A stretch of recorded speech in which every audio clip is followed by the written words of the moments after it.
नमस्कार, हमारे खास कार्यक्रम बड़ी खबर में आप सभी का स्वागत है। मैं हूं आपके साथ सृष्टि शुक्ला। बात करेंगे एनसीआर बना गैस चैम्बर के। दिल्ली में आज भी प्रदूषण से राहत नहीं है। दिवाली के दिन 3 दिन बाद भी दिल्ली के आसमान में पॉल्यूशन की चादर से धुंध छाई हुई है। राजधानी में बढ़ते प्रदूषण के स्तर के बीच पड़ोसी राज्य पंजाब के किसान खेतों में पराली जला रहे हैं, जिससे दिल्ली की हवा की सेहत बिगड़ रही है। आपको बताते चले, आज दिल्ली में QI लेवल 436 दर्ज किया गया है। वहीं हरियाणा और गुरुग्राम की बात की जाए तो 400 के ऊपर ही QI लेवल पहुंच गया। और तस्वीरें आप साफ तौर पर देख सकते हैं किस तरीके से एनसीआर गैस चैम्बर में तब्दील हो चुका है। अब लोगों को सांस लेने में तकलीफ हो रही है, आंखों में जलन की समस्याएं हो रही हैं। और आपकी टीवी स्क्रीन पर हम तस्वीरें भी आपको दिखा रहे हैं, उसके बाद भी लोग बाज नहीं आ रहे हैं। लगातार कूड़े को जलाया जा रहा है, प्रदूषण लगातार बढ़ता चला जा रहा है, लेकिन लगातार कूड़े को जलाया जा रहा है। लोगों को अपनी जिम्मेदारी समझनी पड़ेगी।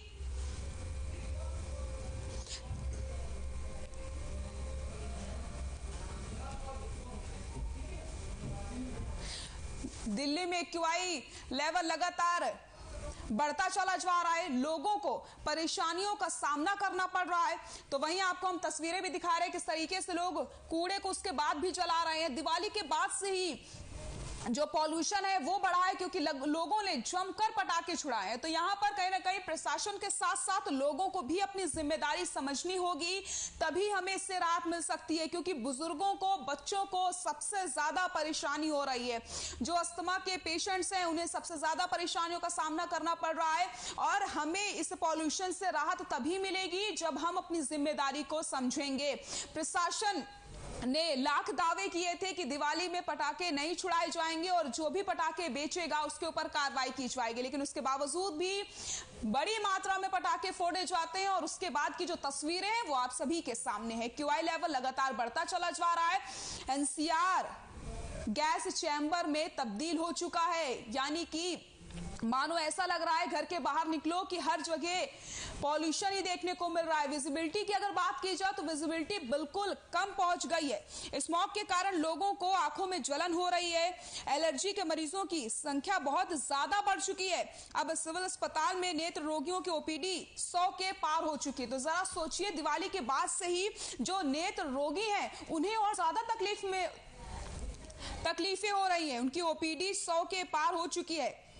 और इनमें से बड़ी बात यह है कि सबसे ज्यादा बच्चे शामिल हैं। सड़क निर्माण, स्ट्रॉम वाटर, ड्रेनेज और सीवरेज लाइन निर्माण में पर्यावरण नियमों का पालन करवाना चाहिए। और आप सभी की भी जिम्मेदारी बनती है कि आप कूड़ा कचरा ना जलाएं।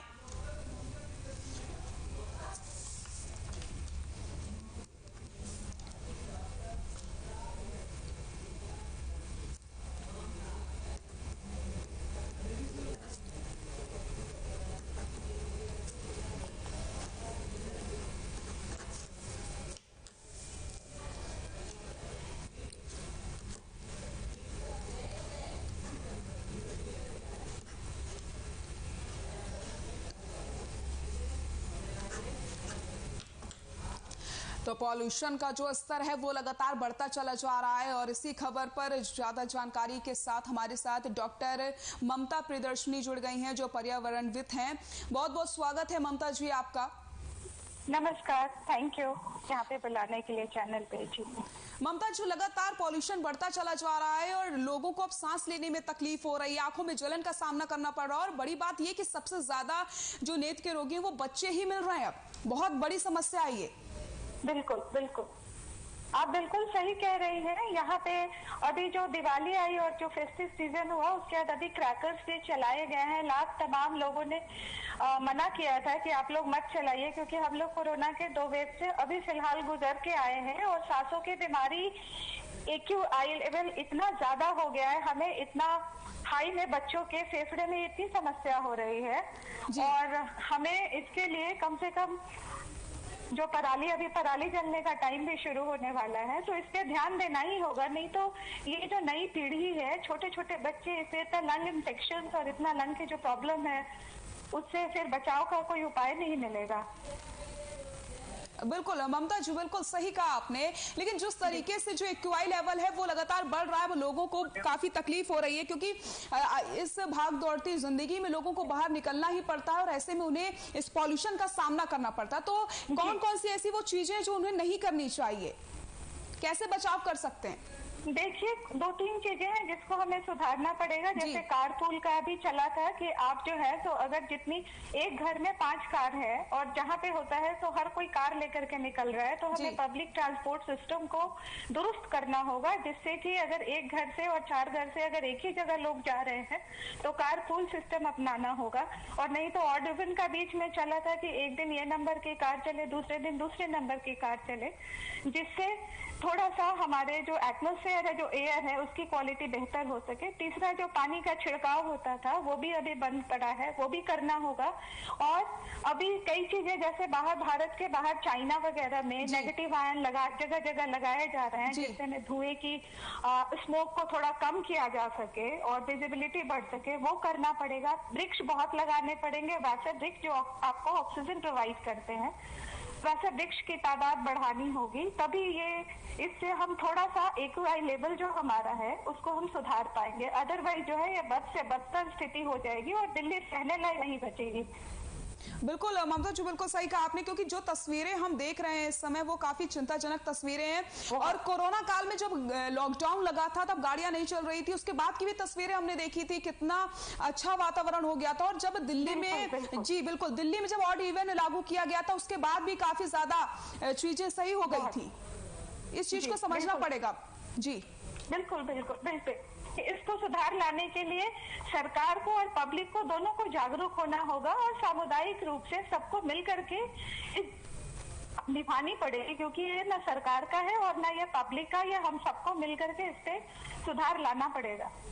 बिल्कुल ममता जी, बिल्कुल सही कहा आपने। लेकिन जिस तरीके से पराली की भी एक खबर सामने आ रही है कि किसान पराली जला रहे हैं, उससे भी पॉल्यूशन काफी ज्यादा बढ़ा, तो कहीं ना कहीं अब किसानों को जागरूक करने की जरूरत है ताकि वो भी अपनी जिम्मेदारी समझे। जी जी, ये पराली जो जलाने के बाद अभी जो शुरू होगा और उसके बाद अगर हमने उनको जागरूक किया नहीं तो वो सारा का इस तरफ दिल्ली की तरफ ही आता है और फिर एयर क्वालिटी इंडेक्स और खराब होने लगता है। हमें किसानों को जागरूक करने की जरूरत है, चाहे वहीं पे खरीद लिया जाए, वहीं पे उनको समुचित मूल्य दे करके और सरकार की तरफ से कुछ ऐसी व्यवस्था हो कि वहां पे वो जलाए ना, क्योंकि उनको वहां से कुछ ट्रांसपोर्टेशन सिस्टम या कुछ इस तरह का किया जाए, सुझाव दिया जाए और इस तरह से उनको जागरूक किया जाए, जिससे वो लोग भी ये एक्यूआई लेवल जो बढ़ा रहे हैं इसमें वो लोग थोड़ा सा समझदार हो सके। बिल्कुल ममता जी, मैं आपसे जानना चाहती हूँ कि आखिर कब तक हमें राहत मिल सकती है इस पॉल्यूशन से? अभी कितने दिनों तक इस हवा वाली जहर को हमें झेलना पड़ेगा?